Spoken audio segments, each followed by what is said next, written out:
Bonsoir à tous. Hop. Bonsoir à tous. Est-ce que le son fonctionne? Avec la musique en plus. Bonsoir. On va essayer de tenir le timing que je vous propose pour finir à la bonne heure pour vous éviter, si vous reprenez la route, d'être dans les intempéries. Je suis Julien Villalongue, je suis le directeur de Léonard. Je suis très heureux de vous accueillir pour cette troisième soirée consacrée au bâtiment zéro carbone. Nous avons eu l'occasion successivement d'aborder le sujet de façon générique et dans sa globalité, d'aborder la thématique des matériaux. Et c'est ce soir une thématique autour de la rénovation qui sera traitée successivement par nos intervenants.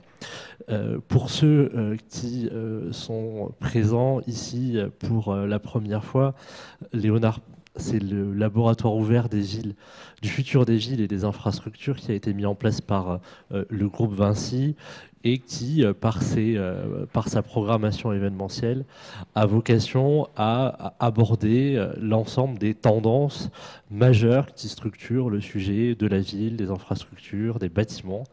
Nous faisons cela au travers d'une activité de veille et de prospective qui est portée par Léonard en propre et également en hébergeant, en accueillant, en développant des événements par deux autres acteurs qui sont la Fondation Vinci pour la Cité qui travaille sur les sujets d'inclusion sociale, notamment par l'emploi, et également la Fabrique de la Cité qui travaille sur de la prospective, sur les politiques de la ville innovantes à l'échelle internationale. Je vais laisser la place ce soir à Claire Gervais, qui anime l'ensemble de cette séquence événementielle sur le bâtiment zéro carbone. Je vous invite à suivre, à vous abonner à notre newsletter sur le site leonard.vinci.com. La programmation événementielle est riche et continue sur l'ensemble des mois et des semaines qui s'ouvrent. Donc n'hésitez pas à revenir. Ce lieu est un lieu d'ouverture, un lieu d'interface entre ce que nous pouvons développer dans nos métiers et l'ensemble de l'écosystème et des acteurs de l'innovation et de la prospective que nous souhaitons regrouper dans ce lieu. Je laisse la parole à Claire. Bonne soirée à tous et merci aux intervenants de nous faire l'amitié de participer à cette table ronde. Merci à vous.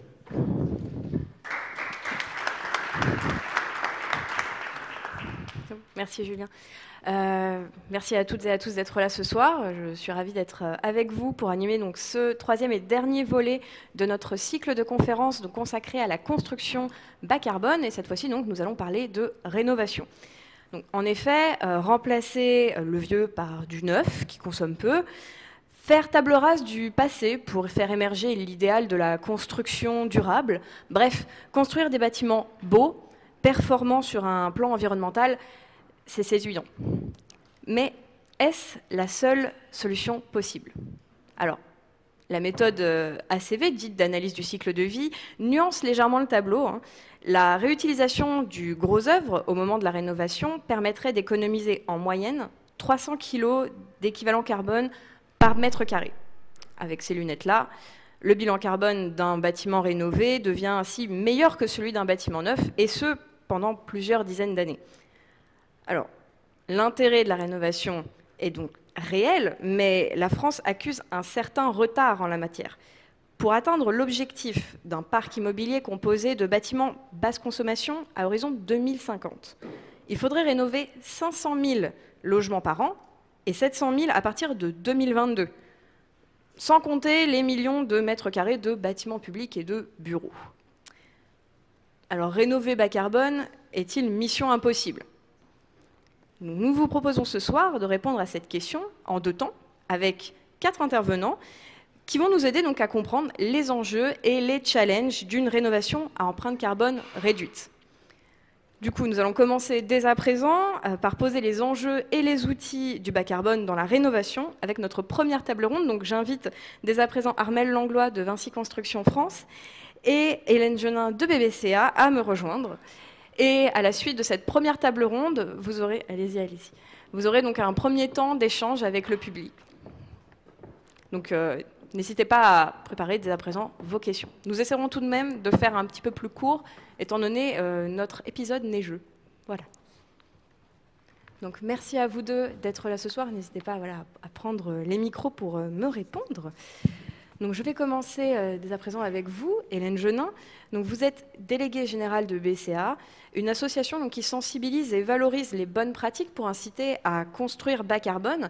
Du coup, pour débuter cette table ronde, je voulais vous demander donc, comment vous accompagnez les professionnels à ce changement de pratique. Alors peut-être appuyer sur... Il doit falloir appuyer, voilà. Bon, bah, écoutez, bonsoir à tous. Merci beaucoup pour cette invitation à cet échange. Alors effectivement, l'association Bâtiment Bas Carbone, c'est une association en fait, qui rassemble des maîtres d'ouvrage et des maîtres d'œuvre, 120 aujourd'hui. Vinci Construction est membre fondateur de l'association et très actif en fait sur le sujet. Donc l'association elle est née en 2015 et notre sujet c'est la réduction de l'empreinte carbone du bâtiment. On a plusieurs missions. D'une part, faire prendre conscience de l'importance de cette question du carbone dans le bâtiment parce qu'on en est encore à la réglementation thermique qui guide toutes les solutions prises en compte. Et bien, depuis qu'on parle climat, on se rend compte qu'il faut parler carbone parce que le bâtiment, c'est le premier secteur le plus émissif devant en fait, tous les autres secteurs. Donc ça, c'est la première chose, notre travail de mobilisation. La deuxième chose, en fait, c'est que eh bien, on ne peut pas que parler énergie. Il faut absolument parler matériaux, produits, équipements, puisque sur un bâtiment neuf, c'est aujourd'hui 60% des émissions qui viennent de la construction. Donc c'est fondamental de travailler sur ce sujet-là. Et puis, eh bien, à l'horizon de la neutralité carbone 2050, on se rend bien compte que non seulement il va falloir agir sur le bâtiment neuf, mais également sur la rénovation, autrement on n'y arrivera pas. Voilà. Donc tout le travail de BBCA, c'est de faire prendre conscience de ces enjeux, de développer la connaissance en mettant au point des outils pour piloter la performance carbone, et enfin de valoriser ceux qui excellent, ceux qui arrivent à trouver des solutions et leur permettre, au travers d'un label, de valoriser leur exemplarité. Voilà. Très bien, merci beaucoup Hélène. Je me tourne à présent vers vous, Armelle Langlois. Donc, vous êtes directrice du pôle performance durable chez Vinci. Construction France, pardon, je n'avais pas fini de préciser. Donc, est-ce que vous pouvez nous rappeler quelle est la philosophie bas carbone de Vinci et est-ce qu'il y a un effort particulier qui est fait en termes de rénovation ? Bonsoir à tous. Donc, Monsieur Huillard, notre président, donc, a réitéré ses ambitions concernant la maîtrise de notre empreinte carbone et l'économie circulaire. Donc, l'organisation internationale CDP, donc anciennement Carbon Disclosure Project, vient d'attribuer à Vinci la note A- en reconnaissance de ses actions en faveur de la lutte contre le changement climatique. Et donc, la note passe de B à A-. Donc, le groupe améliore nettement sa performance et se classe aujourd'hui parmi les entreprises leaders dans leur démarche de lutte contre le changement climatique. Donc, ce classement vient distinguer la politique environnementale de Vinci. Concernant Vinci Construction France, nous travaillons depuis 2 ans sur les sujets d'analyse de cycle de vie rénovation, notamment via l'appel HQE Performance ACVREA, qui nous a permis de tester les méthodologies de comptage carbone via des analyses de cycle de vie sur des objets réhabilités. Donc tout ça, ça permet de générer des données pour pouvoir ensuite voir sur quel levier on va pouvoir travailler lors notamment de la conception des objets. Par ailleurs, nous, on essaie de proposer comme différenciant à nos maîtres d'ouvrage une comptabilité carbone sur leurs projets en rénovation, notamment sur les projets les ouvrages fonctionnels rénovés. Et donc, on peut leur proposer soit un label bâtiment bas carbone en rénovation, dont je crois que tu vas nous parler bientôt, soit juste une comptabilité carbone, comme c'est le cas sur les bâtiments neufs. Très bien. Justement, puisque nous parlons de comptabilité carbone, est-ce que, Hélène Genin, vous pourriez nous rappeler un petit peu comment vous calculez ce bilan carbone chez BBCA ? Alors la première chose en fait qu'on a fait sur BBCA, effectivement, dès 2016, c'est de mettre au point une méthode de mesure de l'empreinte carbone du bâtiment. Parce que pour améliorer sa performance, il faut déjà arriver à compter. Donc cette mesure de l'empreinte carbone, c'est le référentiel BBCA bâtiment neuf qui existe depuis 2016. On en est à la 3e itération. Et puis, eh bien, ce référentiel, c'est le socle du label BBCA qui, en plus de ce référentiel, définit des niveaux d'exigence à atteindre. Et nous avons eh bien, réitéré le même exercice en adaptant cette mesure, ce référentiel, à la rénovation en 2018. Et donc depuis octobre 2018, et nous avons d'ailleurs présenté en décembre les premières opérations qui ont obtenu le label BBCA Rénovation, donc qui sont des rénovations exemplaires bas carbone. Alors, comment on mesure quelle est la méthode en fait, de mesure de l'empreinte carbone du bâtiment? En fait, elle est très pragmatique. On va prendre en fait 4 leviers. Il y a 4 leviers qui sont à prendre en compte. Le premier, c'est l'exploitation en fait. En termes de, on va avoir, si vous voulez, puisque là l'enjeu c'est de parler rénovation.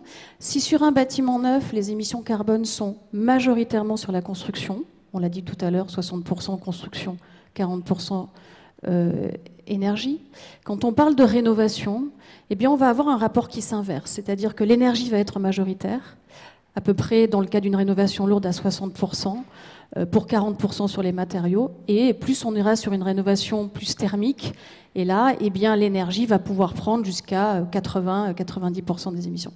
Donc, le premier sujet sur la rénovation, bien sûr, c'est de mesurer les émissions à l'exploitation et d'avoir une approche carbone de l'énergie. C'est-à-dire que c'est le levier très très important, c'est ne pas considérer seulement la consommation énergétique, mais les émissions carbone du facteur énergétique du bâtiment. Donc ça, c'est la première chose. Le deuxième élément, c'est de considérer les matériaux.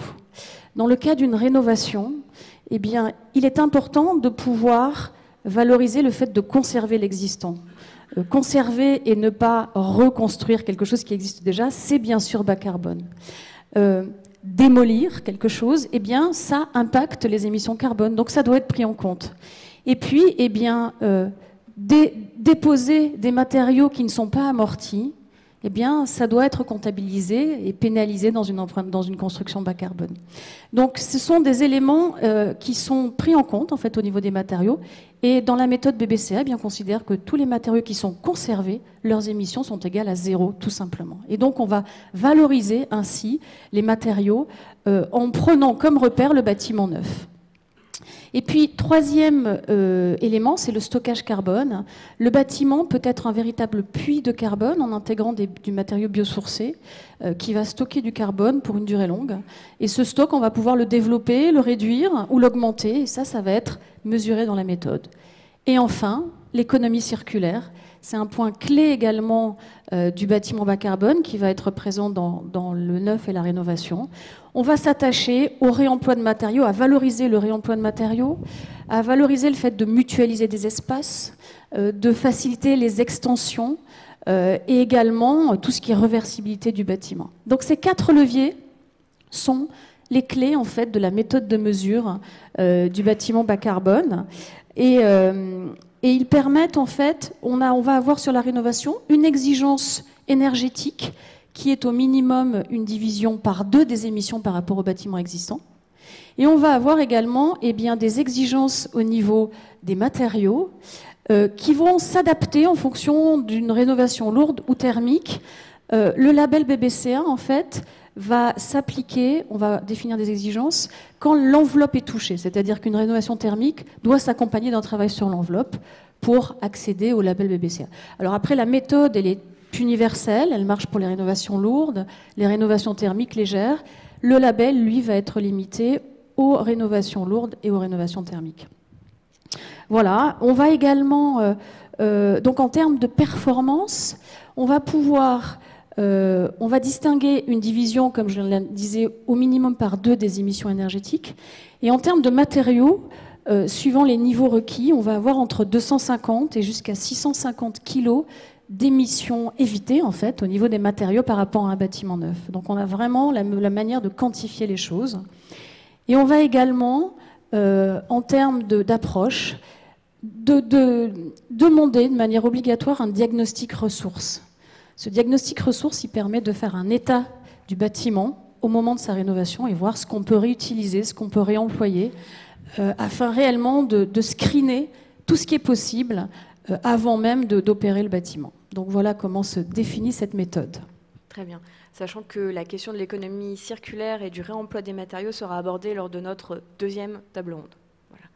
Donc merci pour ce rappel de comment on calcule un bilan carbone dans le cadre d'une rénovation. Mais est-ce qu'il y a, Armelle, je me tourne à nouveau vers vous, est-ce qu'il y a un sujet bas carbone sur le marché de la rénovation actuellement ? Alors, il y a clairement des signaux qui nous permettent de dire que des rénovations bas carbone vont être des différenciants sur les offres de demain. Donc, à titre d'exemple, l'OGEO, qui est un bailleur social en Normandie, nous a demandé cet été à ce que nous réalisions les analyses de cycle de vie pour une opération en réhabilitation.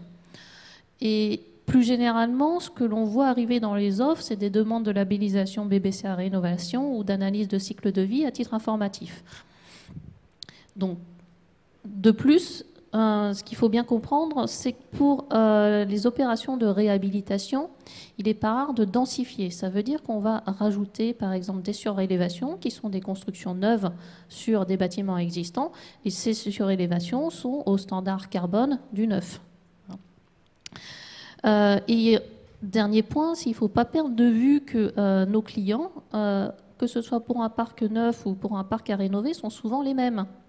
Hein, donc, la tendance carbone est clairement affichée sur le neuf, notamment via l'expérimentation E+C-, via la future réglementation environnementale de 2020.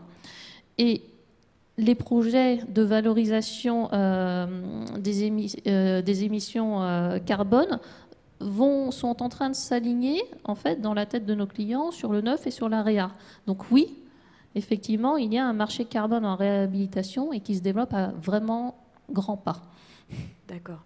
Est-ce que vous confirmez cette tendance, Hélène Génin ? Est-ce que vous Alors en fait, nous on fait tout pour l'impulser.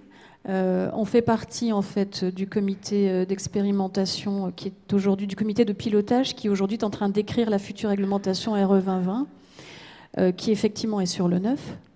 Et on est en échange en permanence avec l'État, avec la direction de l'urbanisme qui est sur la DHUP qui est sur ce sujet. Mais en fait, avant de faire la réno, il faut caler le neuf. C'est ce qu'on a fait nous avec le label BBCA. On a calé le BBCA qui aujourd'hui est totalement compatible avec ce qui préfigure cette future réglementation, mais qui est encore évolutive bien sûr. Parce qu'on est en train d'écrire la suite. Et ce qui est extrêmement intéressant, c'est qu'on voit que l'exercice qu'on a mené sur la rénovation capitalise complètement les leviers dont je vous ai parlé tout à l'heure, ces 4 leviers, hein, construction, exploitation, stockage carbone, économie circulaire. Ce sont 4 leviers qui sont totalement adaptables en réno, c'est ce qu'on a mis dans le label, et qui sont dérivés du neuf. Donc on voit réellement qu'on a aujourd'hui une connaissance qui devient robuste sur ces sujets. En termes de retour d'expérience, aujourd'hui, on a chez BBCA 40 bâtiments qui ont obtenu le label BBCA. Que ce soit en neuf ou en réno. Il y en a 37 en neuf, des bureaux, des logements collectifs, une première école sur Paris, la CEMAPA. En rénovation, on vient juste de lancer le label, donc il y a 3 premières opérations labellisées. Une en bureau et 2 en logement collectif. Et notre certificateur qui est prestataire m'a annoncé qu'il y avait des demandes en cours aujourd'hui.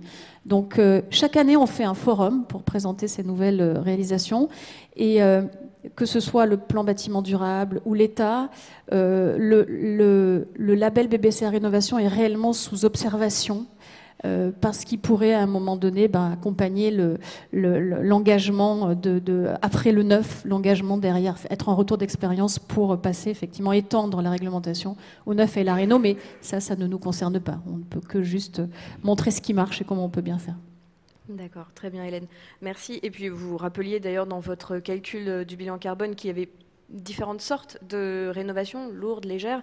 Alors du coup, Armelle, avant que nous laissions la parole au public qui a certainement déjà des questions, je voulais vous demander si les bilans carbone sont les mêmes selon le degré de rénovation. Alors, c'est une question qui est difficile parce qu'on intuite que plus on va introduire de matériaux, plus finalement on va dégrader le bilan carbone. Donc sur une rénovation dite lourde, si on simplifie, on va créer un bâtiment neuf en conservant une structure existante. Hein.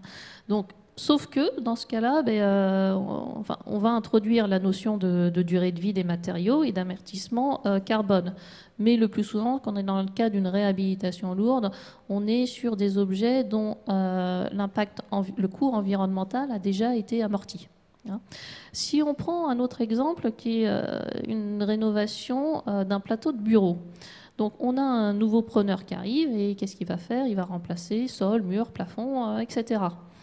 Sauf que ça fait seulement 2 ans que ces éléments-là ont été posés. Ça veut dire que leur impact environnemental n'a pas été amorti. Hein. Donc là, c'est la triple peine. Vous allez générer des déchets, paf, une fois. Vous allez devoir prendre en compte le reste à amortir, paf, une deuxième fois.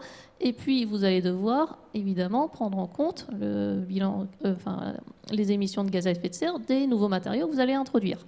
Donc, vous êtes taxé 3 fois. Voilà. Alors, il y a des leviers, comme Hélène en a parlé, comme Anne vous les présentera, pour notamment travailler de manière plus intelligente. L'un des leviers, c'est l'économie circulaire. Donc, si je prends le cas d'une moquette, donc vous voyez votre moquette, vous pouvez soit décider, donc vous la déposez, vous pouvez soit décider que ce sera un déchet. Donc, vous allez compter l'impact déchet et le reste à amortir d'un point de vue environnemental, ou vous pouvez l'introduire en économie circulaire. Voilà, donc là, vous ne compterez juste que le reste à amortir. Et si jamais vous avez décidé d'être sur un projet vertueux et que vous allez chercher des dalles de moquette en économie circulaire, mais là, vous ne comptabiliserez en termes d'émissions de gaz à effet de serre que la mise en œuvre de la moquette. Très bien. Très bien, merci beaucoup à vous deux. Alors à présent, je laisse la parole au public si vous avez des questions pour nos deux intervenantes. Donc vous avez 10 petites minutes. Voilà. Si une main se lève dans la salle. Non, personne. Ah, on a un monsieur. Du coup, non,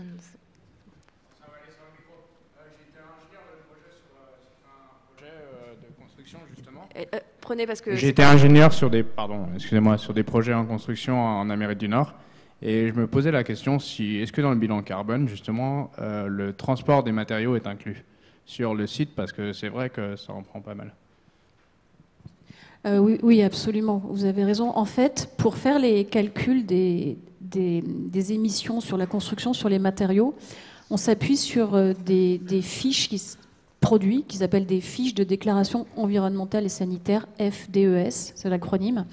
Et en fait, ça va considérer les émissions des matériaux, de l'extraction des matières premières, en passant par le transport, la mise en chantier, la vie en œuvre et puis la fin de vie des matériaux. Donc le transport, effectivement, est totalement intégré à la mesure. On est sur une approche en analyse du cycle de vie, vous l'avez introduit tout à l'heure. Donc analyse du cycle de vie, on a une convention qui est 50 ans, mais toutes les émissions, en fait, de la naissance au tombeau sont intégrées. Ouais. Très bien, merci beaucoup. Une autre question ? Et donc, effectivement, vous avez raison, les circuits courts sont favorisés, sont bas carbone. Si vous ne transportez pas beaucoup, c'est plus bas carbone que si vous faites venir les choses de très loin. Pardon. Non, moi j'aimerais bien que vous répétiez en fait les critères, les leviers, parce que j'ai pas bien compris en fait. Avec grand plaisir. Je suis désolée que ça ne soit pas été clair, que ça n'ait pas été clair la première fois. Il y en a 4. Le premier, c'est les produits et les équipements, la construction. Donc là, c'est toutes les émissions issues de la construction, des produits, des équipements. Le deuxième, c'est l'énergie pour faire fonctionner le bâtiment sur 50 ans. Le troisième, c'est le stockage carbone qui va, quand vous mettez du biosourcé, vous piégez du carbone et il est là pour longtemps, pour tant que le bâtiment n'est pas détruit. Et le quatrième, c'est l'économie circulaire. L'économie circulaire, c'est concevoir pour que le bâtiment puisse évoluer, changer d'usage, lutter contre en fait, le fait qu'il soit prématurément obsolète. C'est favoriser l'extension, favoriser la mutabilité et puis mutualiser les espaces. Donc ces quatre-là, on les mesure, on a les outils pour les mesurer et donc on les étalonne par rapport à des exigences qu'on a fixées. C'est plus clair ? Je suis contente. Merci. De toute manière, n'hésitez pas à vous rendre sur le site de BBCA. Je pense que tout est bien resynthétisé si vous souhaitez avoir les informations. Et d'ailleurs, Armel citait des exemples, des cas pratiques d'économie circulaire, par exemple, ou du réemploi, par exemple. C'est ça. Monsieur. Ouais, moi je voudrais juste une petite précision par rapport à ce que vous avez dit sur les matériaux. Donc, par exemple, ça prend en compte le transport. Et je me posais la question, est-ce que en fait, ça prend aussi en compte, c'était plus une validation du coup, les machines qui ont permis de faire l'extraction, etc. Et dans ce cas-là, en fait, est-ce que ces fiches-là servent, par exemple, à comparer deux fournisseurs et à se dire, oui, voilà, c'est juste ça. Oui, oui. En fait, on a aujourd'hui des fiches qui sont des fiches produits, qui sont émises par effectivement, et qui sont vérifiées. Alors, ne sont pas toutes de la même qualité de vérification, mais on est en train de mettre au point la méthode, là, avec voilà, donc la réglementation qui sera mise en œuvre l'année prochaine, en plus, bien rendra les choses obligatoires. Après, il faudra qu'on fasse attention aux données qu'on met dans la méthode pour faire les calculs. Et donc, les données, effectivement, tiennent compte de tout.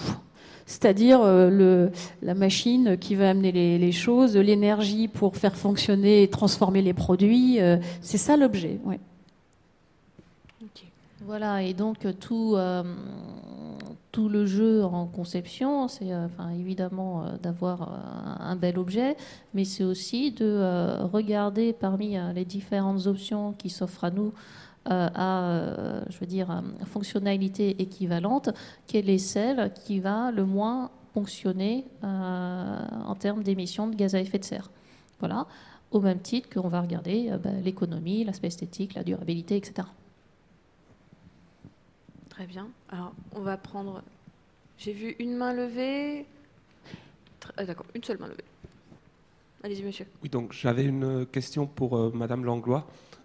Ayant moi-même travaillé dans un major de la construction, dans des gros chantiers emblématiques, j'ai trouvé que la sensibilisation aux acteurs de l'acte de construire, que sont les équipes terrain, était assez faible. Ça fait 3 ans que j'ai quitté le groupe, mais depuis j'ai vu quelques initiatives, c'est bien. Mais je trouve que c'est pas encore au top. Est-ce que vous pouvez nous donner des exemples de choses que vous mettez en place pour sensibiliser les équipes sur, par exemple, les bonnes pratiques comme d'économie circulaire ou peut-être Madame Genin peut nous donner des exemples de bonnes pratiques d'autres personnes sur cet aspect-là.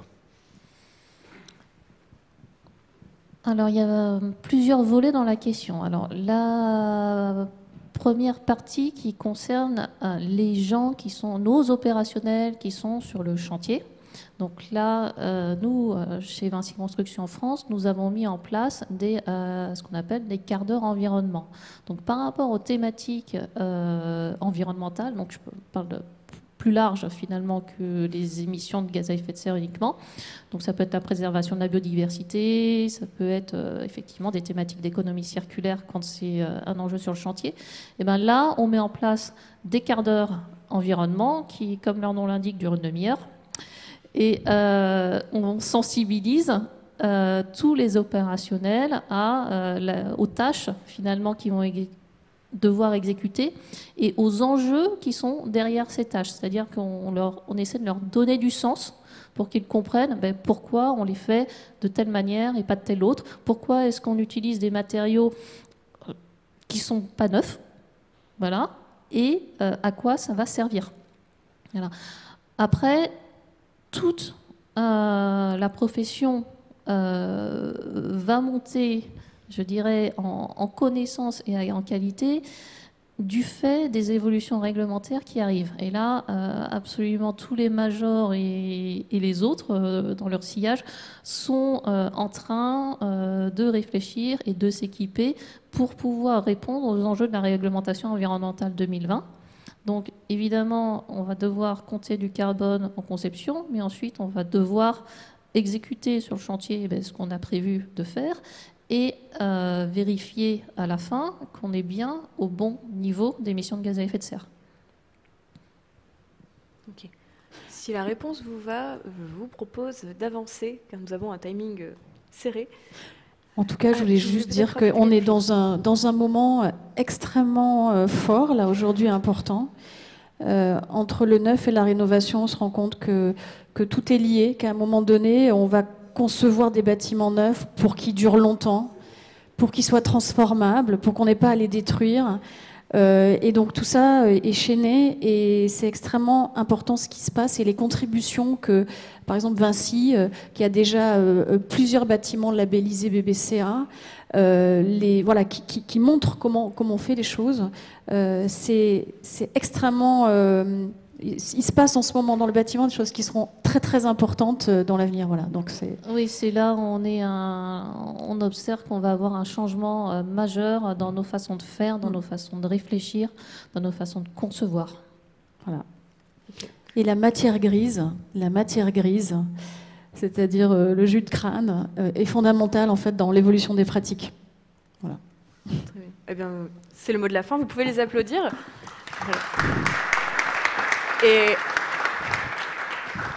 merci pour elle.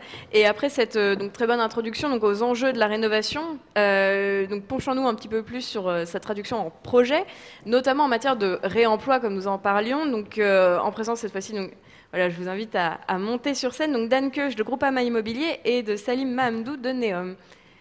Allez-y, je vous en prie, installez-vous. Et prenez vos micros, Anne Keuch. Bonsoir. Voilà. Parce que nous allons commencer avec vous, Anne Keuch. Donc, je vous présente rapidement. Vous êtes directrice du développement durable et de l'innovation donc chez Groupama Immobilier. Et du coup, commençons par ça. Donc, quelle est la position du Groupama Immobilier sur le sujet de la rénovation bas carbone? Alors déjà, un petit mot. Alors, c'est mieux si c'est allumé. Attendez. Voilà. Merci. Bonsoir. Déjà, un petit mot sur le patrimoine de Groupama Immobilier. Groupama Immobilier, c'est un assureur, donc c'est plutôt du bâtiment haussmannien, parisien. Eh bien, vous avez des confrères qui ont un peu de tout. Nous avons 100% de bâtiments haussmanniens. Et 100% de bâtiments haussmanniens low-tech. Pas de GTB, pas de truc qui fait papa, maman, pas de truc vachement communicant, rien. Donc, commencer à imaginer une politique bas carbone pour un bâtiment et pour nos rénovations, c'était un peu compliqué. Donc on s'est lancé d'abord dans la restitution d'informations énergétiques. On a fait communiquer nos sites internet fluides et eau avec, grâce à une start-up qui s'appelle DeepKey, que quelques-uns peut-être connaissent, qui a commencé effectivement à nous donner de la remontée d'informations et donc à mesurer.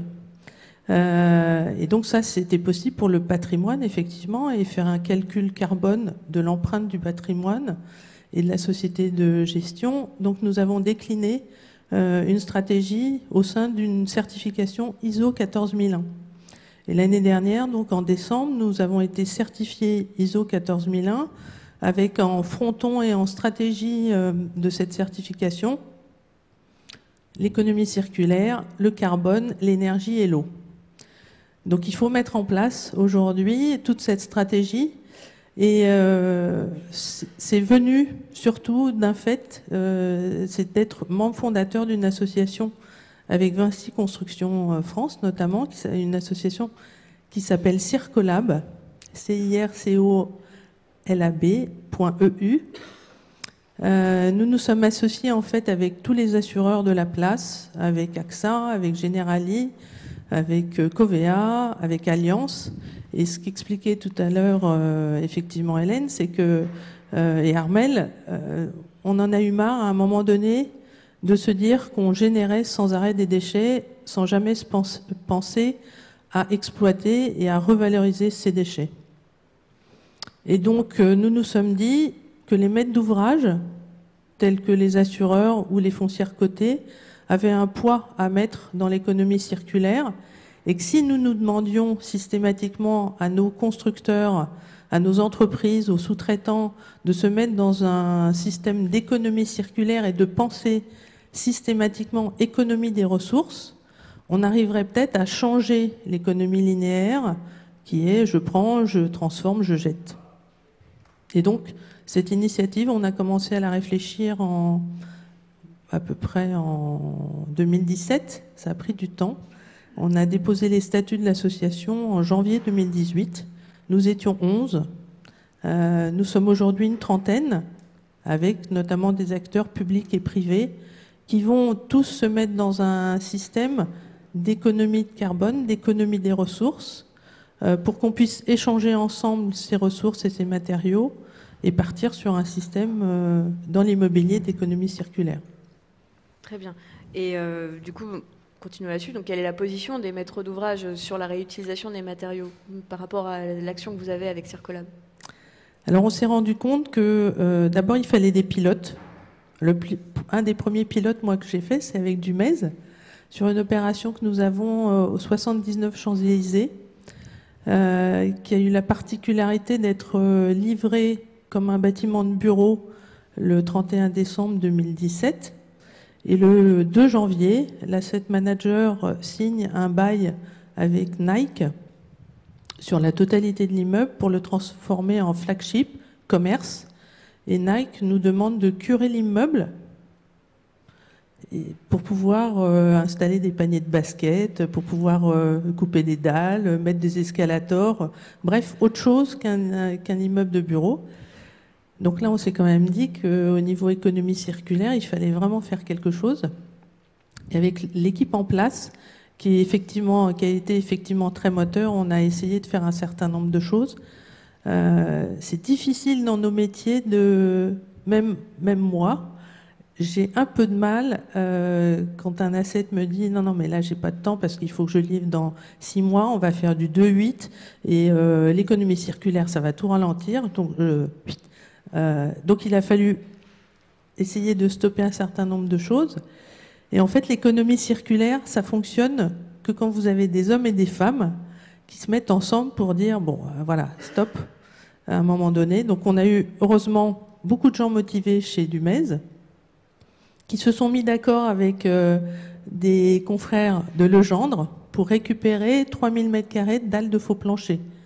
Donc Dumez a mis un peu entre parenthèses son chantier pour prendre du temps pour démonter, palettiser et transporter la dalle de faux plancher.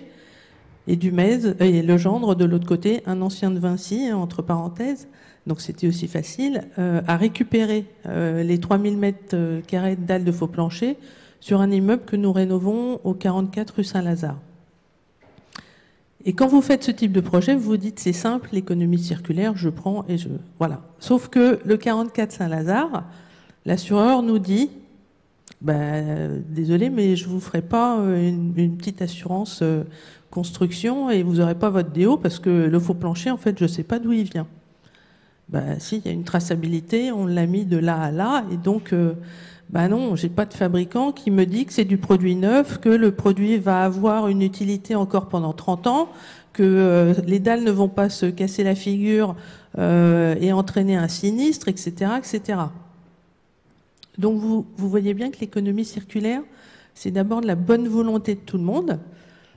Donc nous sommes allés voir le fabricant de dalles de faux plancher qui nous l'avait posé sur le 79 Champs-Élysées et qui l'a reposé sur le 44 Saint-Lazare en lui disant tu vas nous faire un petit papier sur le 44 Saint-Lazare comme quoi c'est bien un produit neuf puisque le produit n'a pas été utilisé, rien du tout. Et le fabricant nous a dit, bah non, je ne vais pas faire ça, parce que là, vous m'enlevez un marché de 3000 m² de dalles de produits neufs sur le 44 Saint-Lazare. Bon, alors comment on fait? Alors on va chercher un bureau d'études, on va à un bureau, à un BV, on est allé chercher Veritas pour lui dire, bon, comment est-ce qu'on fait pour... ah bah il faut faire des tests, ah bah il faut immobiliser, ah bah machin, voilà, et puis il faut certifier par un BV, enfin... Bon, c'est assez compliqué. Donc je l'ai raconté plusieurs fois celle-là, et effectivement pour vous dire que à un moment donné, il faut prendre entre quatre yeux le fabricant de dalles de faux plancher. Je peux donner son nom, hein, parce que... Ne dénoncerons pas tout de suite. Voilà, je ne vais pas dénoncer tout de suite, mais je peux donner son nom.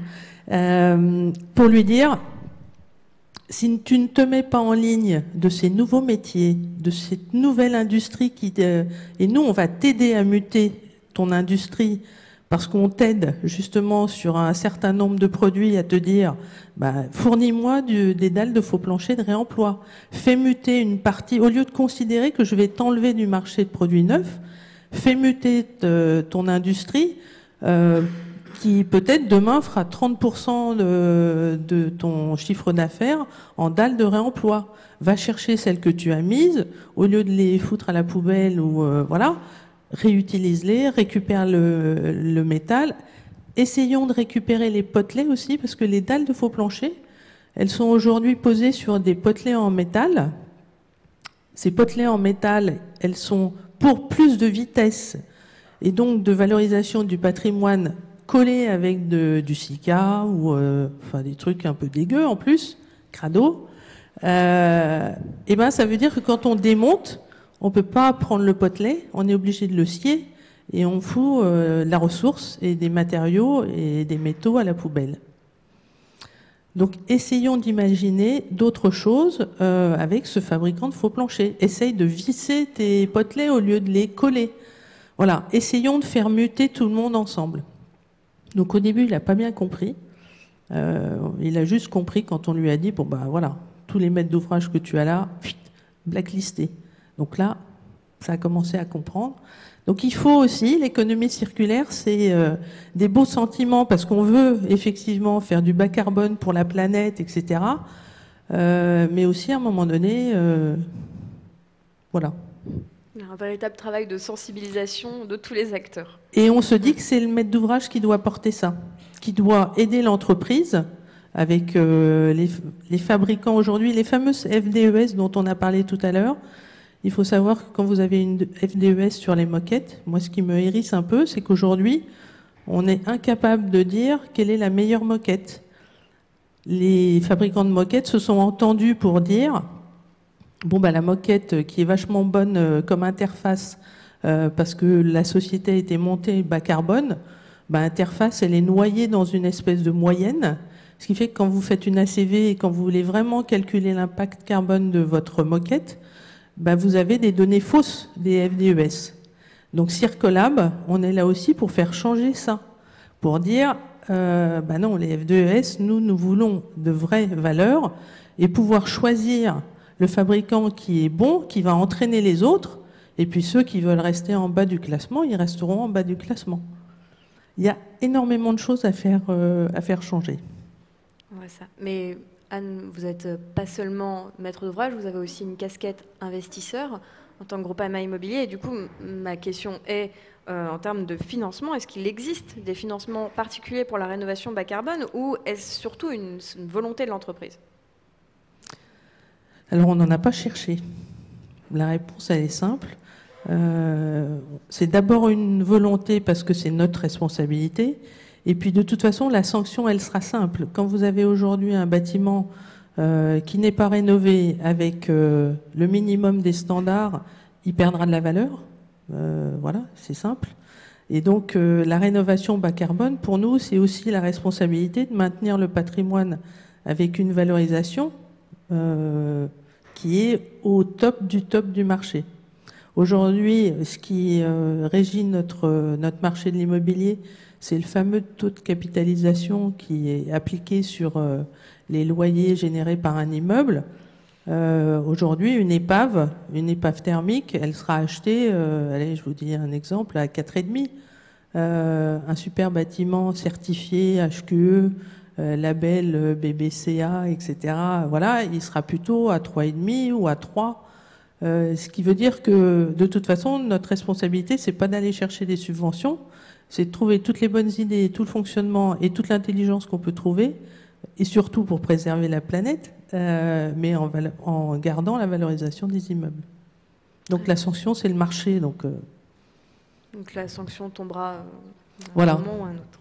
Donc la direction de Groupama Immobilier, eux, ils sont sensibilisés sur la valorisation du patrimoine. Moi, c'est plutôt l'économie des ressources et la valorisation de la planète. Donc on arrive à discuter comme ça. Très bien, merci beaucoup Anne. Je me tourne à présent vers vous, Salim Mamdou. Donc, vous êtes responsable qualité et environnement chez Neom, qui est la filiale de Vinci Construction France spécialisée dans le curage, le désamiantage et le démantèlement. Alors, comment Neom, du coup, donc, en tant que démolisseur, participe à la réduction de l'empreinte carbone? Donc nous participons à la réduction de cette empreinte en recherchant les filières adéquates pour le remploi des matériaux que nous déposons dans nos différents chantiers. Suite à l'apparition de la loi de transition énergétique en 2015, chez Neom, nous avons créé un groupe de travail en 2016 composé de conducteurs travaux, directeurs travaux, du service achat et du service qualité prévention environnement. Donc on a listé des matériaux potentiellement réemployables dans nos différents chantiers. Et ensuite, on a identifié des entreprises qui peuvent reprendre ces matériaux. Donc on a signé des conventions avec certaines entreprises, pour qu'ils puissent travailler avec nous et intervenir dans nos chantiers. Donc, aussi, nous réduisons notre parc d'engins émettant du CO2.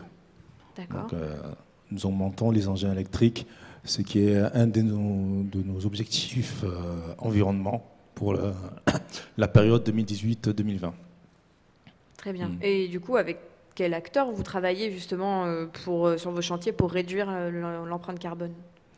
Donc on travaille avec beaucoup d'entreprises comme Veolia Incomex. Donc grâce à Veolia, on a trouvé cette société Incomex qui reprend nos dalles de moquette et dalles de faux plancher. Donc par exemple, une opération sur Sèvres qui s'appelait Cristallerie Sèvres, on a pu reprendre 45 tonnes de dalles de faux planchers des dalles de moquette qui ont pu être réinstallées dans un immeuble neuf. Par exemple aussi, on a pu travailler avec Co-Recyclage qui reprend aussi des dalles de faux planchers. Sur une autre opération qui s'appelle Ex Libris à la Défense, une tour qui se trouve à la Défense, on a pu reprendre environ 15 tonnes de dalles de faux planchers accompagnées de leur vérin.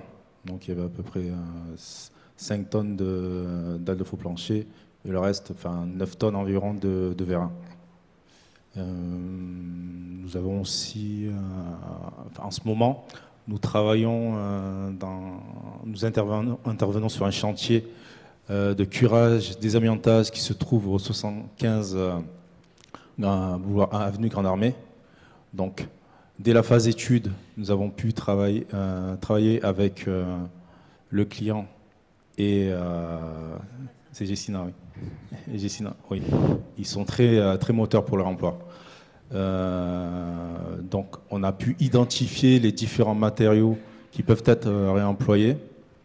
Et avec la société SACL-UP, nous déposons ces matériaux-là, nous les stockons au sous-sol -4 et on essaye de trouver des filières qui puissent réemployer ces matériaux-là. On a pu trouver une filière, un restaurant qui a pu reprendre tout le mobilier de cuisine de cette opération. Très bien. Est-ce que justement dans cette recherche de réemploi des matériaux, il y a des matériaux qui sont plus compliqués à réinjecter, à réutiliser sur d'autres chantiers? Est-ce que vous avez des difficultés sur certains matériaux par rapport à des faux planchers ou des moquettes? Oui, c'est vrai que c'est difficile. Ben, nous, on reprend par exemple les lavabos sur les chantiers qu'on peut utiliser dans nos bases vie. Les lavabos, c'est vrai qu'il y a beaucoup de choses. Des armoires, par exemple, sur le 75 Grande Armée, il y avait un grand mur chauffant qu'on a pu laisser dans la base vie pour chauffer cette pièce-là, pour nos compagnons. Il faut rappeler juste la base vie, ce qu'est une base vie. La base vie, c'est la zone où nos compagnons déjeunent. Les ouvriers, si vous voulez. Pendant la durée d'un chantier. C'est vrai que si tout le monde n'est pas familier avec le milieu de la construction et le temps du chantier, au moins c'est clair. Merci beaucoup, Salim. Peut-être que donc, nous en avons terminé, en tout cas pour des questions entre nous, mais peut-être que vous avez des questions à adresser à Anne Keuch et à Salim Amandou. Le micro est disponible. N'hésitez pas. Vous avez 10 minutes. Voilà. Alors nous avons tout devant. Les intervenants se posent des questions entre eux. Merci. Du coup, une question, Salim, mais je pense que Anne aussi a certainement des éléments de réponse. Tous ces matériaux-là que vous mettez en filière de réemploi, réutilisation, recyclage, est-ce que vous les vendez quand vous les, cédez aux autres chantiers?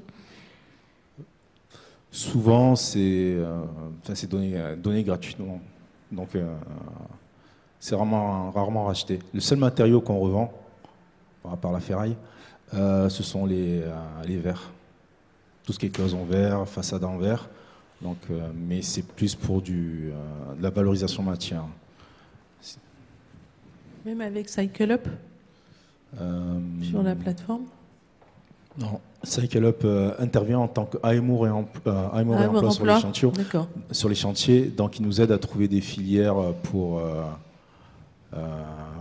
réemployer ces matériaux-là.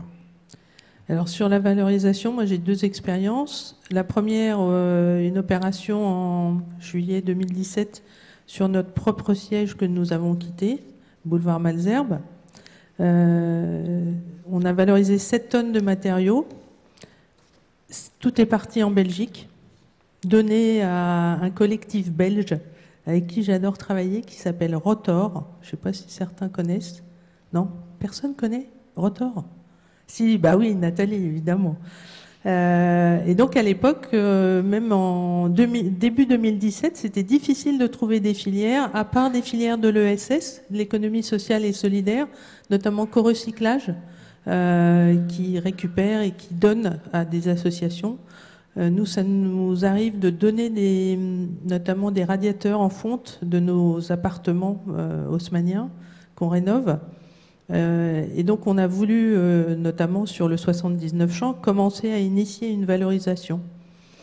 Et on a commencé à compter ce que nous coûtait le faux plancher sur le 79 Champs-Élysées pour l'intégrer, le coût, sur le 44 Saint-Lazare. Ben, effectivement, ça nous a coûté plus cher de démonter proprement, de palettiser, de transporter, de stocker, parce qu'effectivement, à un moment donné, bizarrement, sur un chantier, on a des problèmes de stockage parce que le flux n'est pas aussi simple que ça. Et entre la repose aussi sur le 44 Saint-Lazare, ça nous a coûté plus cher que d'acheter des dalles neuves et du produit neuf. Aujourd'hui, c'est pas très grave. Aujourd'hui, on est capable d'absorber un petit surcoût de 10, 15, 20%. C'est pas grave. C'est pour ça que Circolab existe et qu'on a l'intention de faire tourner beaucoup plus de matériaux, de l'intégrer systématiquement dans nos opérations en conception, parce que c'est encore simple de donner et de curer, de donner, de trier, d'essayer de valoriser nos dons. Mais ce qui est encore plus compliqué, c'est d'initier cette reprise des matériaux dans de nouvelles opérations pour justement commencer à valoriser ces matériaux de réemploi et qu'on puisse prouver que ça coûte moins cher de faire du réemploi que de faire des opérations en neuf. Ce qui semble normal, c'est ce qu'on vit dans nos vies, nous, en tant qu'individus, quand on vend un meuble qu'on a chez nous, on arrive bien à le valoriser. On valorise son Mac, son iPhone sur le second marché.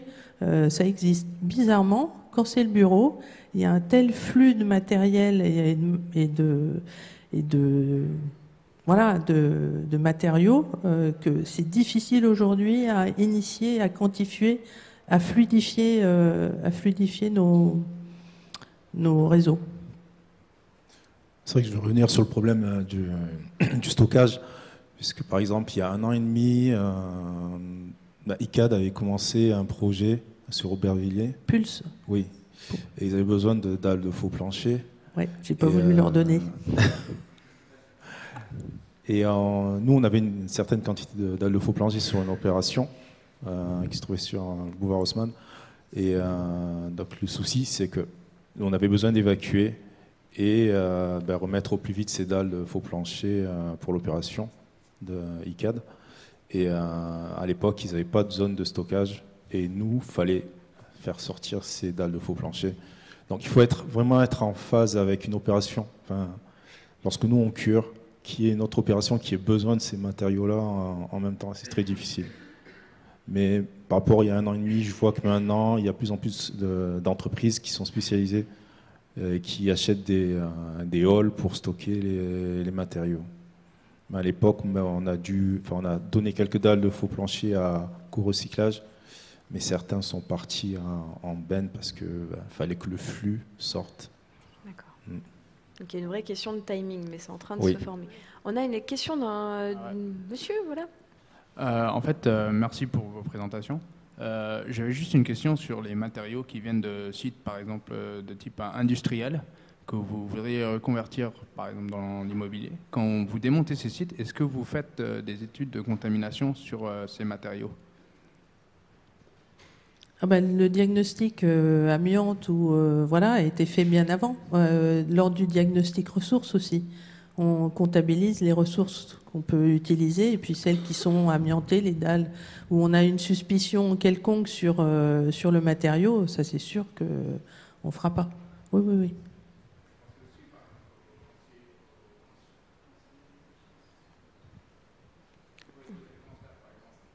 CMR.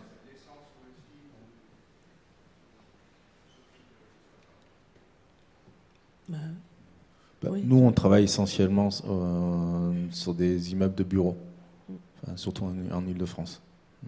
Rarement dans des... rarement, ça arrive, mais on travaille des fois dans tout ce qui est industriel, mais on ne fait pas du réemploi au niveau de ces types de bâtiments. Mais ça peut être un vrai sujet. Ouais. Monsieur Oui, alors en fait, moi j'avais une question, c'est sur les fiches produits, pour tous les matériaux que vous utilisez en fait pour la construction. Est-ce qu'il y a de la vérification courante des données qui sont mises par les fournisseurs? Est-ce que c'est courant ou en fait est-ce que... Non, aujourd'hui c'est conventionnel. Aujourd'hui les FDES, c'est effectivement un vrai sujet puisque... les fabricants de tel et tel produit se mettent d'accord sur la publication d'une fiche de matériaux pour tel type de produit. Il y a du coup pas vraiment de contrôle réalisé par un organe étatique ou pas encore, j'espère pas, parce que ça rajouterait encore de la complexité.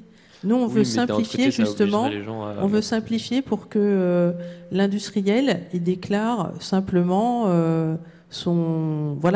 des données réelles. Plutôt que d'essayer d'être noyé dans la masse et dans une moyenne. Donc le vrai calcul carbone, ce serait effectivement de pouvoir dire, par exemple, je reprends l'exemple qu'on prend assez simplement, c'est les dalles de moquette. Là, on passait un marché d'entreprise et est arrivé le choix de la moquette. J'ai demandé effectivement à ce qu'on fasse un choix, non pas sur un prix, mais sur un poids carbone de la moquette. Et effectivement, quand on discute avec plusieurs fabricants, vous avez le choix aujourd'hui entre 2-3 fabricants qui sont plutôt dans le haut du panier. Mais malheureusement, ils sont dans le haut du panier aussi en termes de prix. C'est 6-7 euros du mètre carré plus cher par rapport à un prix moyen, aller de 40 euros, 42, 45 euros, fourni posé. Donc, on a un peu de mal aujourd'hui à peser sur le poids carbone du matériau, tout en sachant qu'effectivement, aujourd'hui, les déclarations dans les FDES ne sont pas tout à fait justes. Hélène Genin, vous voulez rajouter quelque chose sur ce sujet? Je voulais juste dire qu'aujourd'hui,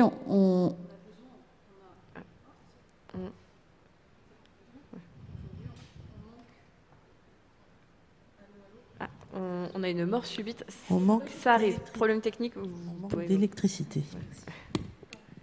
Oui, pour dire qu'effectivement, on a besoin aujourd'hui que les fabricants développent des fiches produits spécifiques mettant en avant leurs atouts bas carbone. Il y en a qui jouent bien le jeu. Et puis il y en a qui se cachent un peu. Il y a des filières qui vont dire non, on vous fait une moyenne. C'est ce que Anne émettait. Et là, quand il y a ça, soit ça veut dire que la filière n'a pas d'atout particulier bas carbone, ou c'est une moyenne, et auquel cas, ok, la messe est dite. Soit parfois, il faut quand même qu'on incite le développement de ces fiches. C'est comme ça qu'on va arriver à mesurer au plus près la réalité de l'empreinte carbone du bâtiment. C'est un vrai sujet, mais en revanche, ça risque de devenir à un moment donné un enjeu de compétition très très fort en fait. Et chez BBCA, on pense qu'il faudra peut-être un jour certifier réellement cette empreinte carbone des produits pour que ce soit pas n'importe quoi. Complètement d'accord. En fait, il faut faire de la simplicité, de la lisibilité et une comptabilité saine et simple, plutôt que d'essayer de noyer ça dans du réglementaire. Les FDES, c'est le CSTB, il y a 30 ans, un peu plus de 30 ans. Et rigolo, c'est que notre DSI chez Groupama Immobilier, c'est lui le papa des FDES. Donc on a de temps en temps des grosses discussions sur la conception de ces FDES à l'époque. Aujourd'hui, on est passé dans un autre monde. Si on vraiment s'enclenche dans un monde bas carbone, une rénovation bas carbone, il faut qu'on puisse le faire avec des données fiables et pas des données, comme d'habitude, un peu conventionnelles. Et ça va être compliqué, à faire. Mais bon. Okay. Ça va être un peu tôt pour la RE 2020, ça va être un peu tôt, mais ça peut faire partie des débats. Pour les certifications, moi je verrais bien un préalable de pourcentage d'économie circulaire en tonnes, en mètres carrés, ce qu'on veut, au préalable de n'importe quelle certification. BBC a compris, HQE, etc., pour enclencher et pour démarrer tous ces sujets-là. Mais RE 2020, on fera partie du sujet, mais pas avec autant de puissance, alors qu'on n'a pas beaucoup de temps, quoi. Alors du coup, justement, on n'a pas beaucoup de temps. On avait quelqu'un qui avait une question. Allez-y, monsieur. Oui, merci pour votre présentation. J'avais juste une petite question parce que vous êtes passé un peu rapidement sur ces points-là. Et c'était en fait, du coup, pour vous, Anne, ou peut-être que Salim, vous aussi, vous avez une réponse par rapport à ça. Mais c'était surtout par rapport à la question justement de la conformité des matériaux qui sont récupérés. Et de savoir, parce que là vous avez parlé justement que vous appelez un BE qui va faire une étude, un diagnostic, etc. Bon, voilà, en fait, peut-être expliquer un peu plus quelles sont les différentes étapes, en quoi ça consiste, parce que voilà, on cherche, comme vous l'avez dit, il y a ce besoin finalement de simplification et aussi des fois de faire un peu vite, parce qu'on voit aussi que la question des stockages, ça pose problème, etc.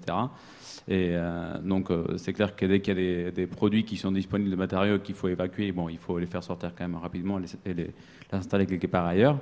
Mais voilà, mais comment se passe en fait justement ces mises en conformité. C'est voilà, quelqu'un qui va construire un maître d'ouvrage. Et voilà, là, aujourd'hui, vous êtes Groupama, vous êtes déjà dans cette démarche, etc. Mais pour un maître d'ouvrage autre promoteur immobilier qui pourrait vouloir s'intégrer dans cette démarche d'économie circulaire, il va se dire, mais attendez, mais pourquoi je vais acheter ça, qui en plus ça va me coûter plus cher, alors que voilà. En fait, ce qu'on est en train de faire sauter chez nous, c'est le sujet de l'assurance des matériaux. On a compris ça au bout d'un an, après un travail avec la Fédération française des assureurs, avec qui on a commencé à travailler, en leur disant, mais arrêtez, assurez les matériaux de réemploi comme vous assurez du matériau neuf, du moment qu'on vous donne une traçabilité, un petit bordereau, etc. La même chose que quand vous achetez un appartement ancien dans Paris, les portes, le parquet, tout est assuré par votre assureur. Pourquoi est-ce que quand on arrive dans l'immobilier tertiaire, bizarrement, les dalles de faux plancher, les portes, la quincaillerie, ça n'a pas la même propriété que 2 mois ou 1 an avant. Et donc, en travaillant avec eux, on s'est aperçu que leur sujet, c'était la traçabilité des matériaux, parce qu'ils veulent absolument pouvoir aller rechercher l'industriel qui a fabriqué le matériau en cas de sinistre. Mais on sait tous que les industriels, ils ont effectivement une garantie sur leurs matériaux en termes de sinistres avec un maximum. Et donc les assureurs, et notamment chez moi, chez Groupama, ils me disent, mais tu vois, si on couvre un sinistre avec des dalles de réemploi et que le fabricant, il a une garantie à 100 et que le sinistre nous coûte 120, du coup, les 20, c'est pour notre pomme. Ah si c'est ça qui vous inquiète, on va pouvoir travailler sur le risque à ce moment-là. Plutôt que de faire intervenir un Bureau Veritas, un Socotec qui va vérifier que ça va nous coûter des sous, ça va nous prendre du temps, etc. Travaillons du coup sur la garantie et sur les montants et sur le risque et sur du coup le vrai métier des assureurs et la réflexion sur comment assurer plutôt que de rajouter une couche entre guillemets pour rassurer notre assureur. Donc là, du coup, ça devient plus un sujet qui va devenir beaucoup plus simple. On a commencé à vraiment bien discuter avec eux et on a abouti à ce sujet-là et à ces résultats-là en fin d'année. Donc on sait aujourd'hui que quasiment tous les assureurs de Circolab pourront assurer dans les opérations tout ce qui est à peu près second œuvre traçable. C'est sûr, si on lui sort un truc où c'est pas gravé, ou voilà. Mais aujourd'hui, ce sujet-là, on est en train de le faire sauter. Et tant mieux. Alors, par contre, messieurs, je vous arrête un petit peu pour tout ce qui est... Là, on arrive à la fin, en fait, en termes de temps. Continuez votre discussion après. Anne sera encore présente un peu, voilà. Donc, mais nous avons une dernière question, et puis après, nous pourrons tous discuter ensemble autour du buffet. Donc, monsieur, allez-y. Ouais, moi, c'est juste pour les particuliers. En fait, nous, on pensait en gros à peut-être rénover ou construire une maison, mais de particuliers. Et notamment, je sais que les doubles vitrages, etc., ça coûte ultra cher. Et je voulais savoir si pour les particuliers, est-ce qu'il y avait de la récupération à faire au niveau justement de... Vous disiez que vous donniez à des collectifs. Vous avez 21 plateformes de réemploi aujourd'hui sur l'Île-de-France. L'économie circulaire, oui, c'est bas carbone, c'est du local. Hein. C'est absolument, mais vraiment primordial que tout ça, ça fonctionne dans du local. Île-de-France, ça paraît simple. Et nous avions identifié 21 plateformes de réemploi. Aujourd'hui, le châssis de fenêtre pour aller mettre dans une maison, waouh! Ça c'est ambitieux parce que déjà pour les trouver, alors vous allez avoir je pense des sujets tertiaires et des châssis, mais il va falloir les démonter proprement, c'est pas encore si simple que ça, mais par contre oui, de maison à maison, ça me paraît faisable. Mais allez voir sur les plateformes de réemploi, effectivement vous aviez cité Cycle Up, c'est une société montée par ICAD et Aegis, qui démarre sa vie, mais vous en avez des plus anciennes. Co-recyclage en a fait une, Bacassia, montée par une jeune femme qui travaillait chez Vinci et qui s'est dit j'en ai marre de jeter sur les chantiers. Et donc elle est partie monter une start-up qui s'appelle Bacassia, c'est vachement intelligent. Super. Merci à tous et à toutes d'avoir participé à cette dernière conférence de notre cycle « Construire la ville bas carbone ». Je vous rappelle que notre prochain rendez-vous sera le 5 février, consacré à la résilience climatique. Et d'ici là, pour vous tenir informés de tous nos prochains événements, rendez-vous sur notre newsletter et sur nos réseaux sociaux. Voilà, à présent,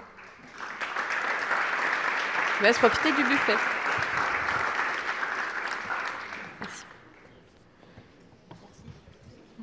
Merci.